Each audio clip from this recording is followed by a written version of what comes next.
Assalamualaikum warahmatullahi wabarakatuh. Perkenalkan, nama saya Adelia Maharani dengan NPM 20211216.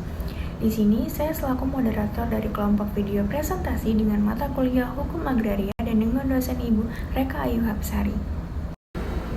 Di sini saya selaku moderator dari kelompok video presentasi yang beranggotakan Maria Gracia Uli dengan NPM 20211222 dan Rifki Farozi dengan NPM 20211219. Di sini kami ingin memberikan presentasi dengan materi pengaturan hak atas tanah dalam kaitannya dengan investasi. Pendahuluan. Dalam bab pendahuluan dianalisis tentang latar belakang penulisan yang mendasari rumusan masalah, yaitu pemberian hak atas tanah oleh negara sebagai pemegang HMN untuk investasi. Dalam realita, ternyata kewenangan pemberian hak atas tanah untuk investasi simpang siur dalam aturannya.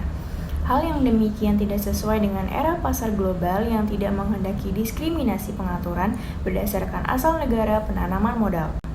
Kewenangan negara dalam pemberian hak atas tanah.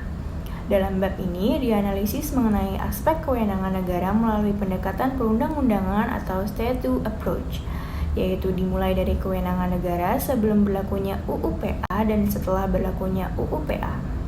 Selanjutnya, kewenangan yang ada pada UU-PA tersebut dikaitkan dengan eksistensi Undang-Undang Nomor 22 Tahun 1999 tentang otonomi daerah. Perkenalkan, nama saya Maria Gracia Uli, NPM 2021-1222. Selanjutnya, materi yang pertama. Pengaturan investasi berkaitan dengan pemberian hak atas tanah. Dalam bab ini, dianalisis aspek pengaturan investasi di awal, dengan landasan teoritik melalui bahan hukum sekunder tentang keterlibatan negara dalam mensejahterakan ekonomi rakyatnya. Setelah itu dikaitkan dengan peraturan perundang-undangan yang berkaitan dengan investasi, baik untuk penanaman modal asing maupun penanaman modal dalam negeri. Selanjutnya dianalisa pula pengaturan HGU, HGB, serta hak pakai melalui UU-PA dan peraturan pelaksanaannya. Selanjutnya, materi yang kedua, pengaturan hak atas tanah bagi investasi dalam rangka Perjanjian Makares. Analisis diawali dengan perkembangan Perjanjian Makares yang dikaitkan dengan Undang-Undang Nomor 7 Tahun 1994 tentang pengesahan pembentukan Organisasi Perdagangan Dunia atau WTO.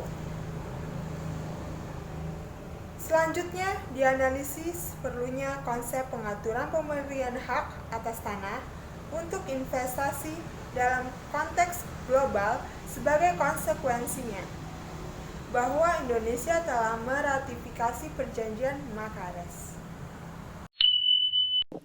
Assalamualaikum warahmatullahi wabarakatuh. Perkenalkan, nama saya Rifki Farozi, NPM 20211219. Kesimpulan A. Meskipun menurut UU-PA, negara bukan pemilik tanah, akan tetapi hanya menguasai tanah berdasarkan hak menguasai negara yang terdapat pada pasal 2 UU-PA.